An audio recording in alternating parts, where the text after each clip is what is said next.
નામ સત્સંગ સાગર સ્વામી છે.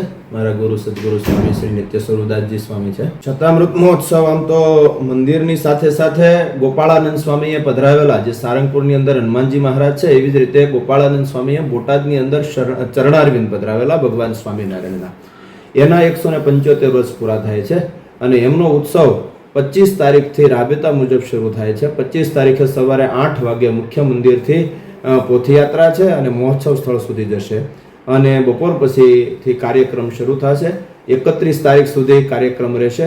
એમાં બપોર પછી અને રાત્રે કાર્યક્રમ છે. બપોર પછીના કાર્યક્રમની અંદર સત્સંગી જીવનની કથા, રાત્રે ઘર સભા છે. સવારની અંદર મંદિરની અંદર જ મહાપૂજા, વિશેષ પૂજન, યજ્ઞ આદિકનું આયોજન કરવામાં આવેલું છે. સાથે સાથે આ મહોત્સવ લગભગ 200 વીઘા ઉપરાંત વિસ્તારની અંદર ફેલાયેલો છે. કચ્છની રણની અંદર ટેન્ટ સિટી, એ ટેન્ટ સિટી બોટાદ જિલ્લાની અંદર સૌ પ્રથમવાર 700 થી 800 ટેન્ટ એટેચ ટોયલેટ બાથરૂમની સાથે ઊભા કરવામાં આવેલા છે. લાખો લોકો આ મહોત્સવનો લાભ લેવા માટે દેશ વિદેશથી આવવાના છે.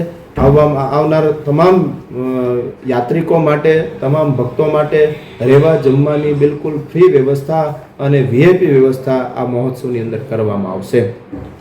સ્વામી, આ મહોત્સવ દરમિયાન રાત્રિના કોઈ વિશેષ પ્રોગ્રામ રાત્રિના વિશેષ પ્રોગ્રામમાં હાસ્ય કલાકાર, સાંસ્કૃતિક કાર્યક્રમ, એ બધું અલગ કાર્યક્રમો રાખેલા છે. સ્વામી, ઘર સભા ખાસ નિત્ય સ્વરૂપ સ્વામીની હાલ ચાલતી હોય છે, ત્યારે અહીંયા કેટલા દિવસ ઘર સભા ચાલશે? અહીંયા ઘર સભા આમ તો ગઈકાલથી શરૂ થઈ ગઈ છે. એટલે ગઈકાલ એટલે 22 તારીખથી શરૂ થઈ ગઈ છે અને 31 તારીખ સુધી ઘર સભા કન્ટિન્યુ જાય ચાલુ જ રહેશે. બપોર પછીની કથાનો પણ નિત્ય સ્વરૂપ સ્વામી લાભ આપશે અને રાત્રે ઘર સભાનો પણ પૂજ્ય સ્વામી જ લાભ આપતા. આશરે કેટલા હરિભક્તો મહોત્સવમાં આવવાની સંભાવના? આમ તો અમારો ટાર્ગેટ તો એવો છે કે લગભગ 1,00,000 થી 1,25,000 લોકો આ મહોત્સવની અંદર 7 દિવસની અંદર વિઝિટ લેશે. રાત્રિ રોકાણ માટે 10 થી 15,000 ભક્તો રોકાઈ શકે એવી ટેન્ટ સિટી ઊભી કરવામાં આવી છે. એ સિવાય પ્લસમાં સારંગપુર, ગઢડા અને બોટાદ મંદિરની અંદર પણ ઉતારાની વ્યવસ્થા રૂમોમાં કરવામાં આવેલી છે. સારંગપુરના હનુમાનજી દાદા, કષ્ટભંજન દેવના કોઠારી સ્વામી, પૂજ્ય હરિપ્રકાશ સ્વામી અને વિવેક સ્વામી, એમણે પણ 1000 રૂમ ત્યાંથી આપણને આપેલી છે કે તમારા યાત્રિકો મહોત્સવમાં લાભ લેવા માટે આવે એની માટે અમારે યાત્રિક ભવન ખુલ્લું છે.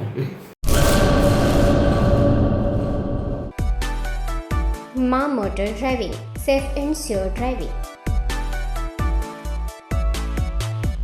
ડ્રાઇવિંગ એ શોખ સાથે આપની મોટી જવાબદારી પણ છે.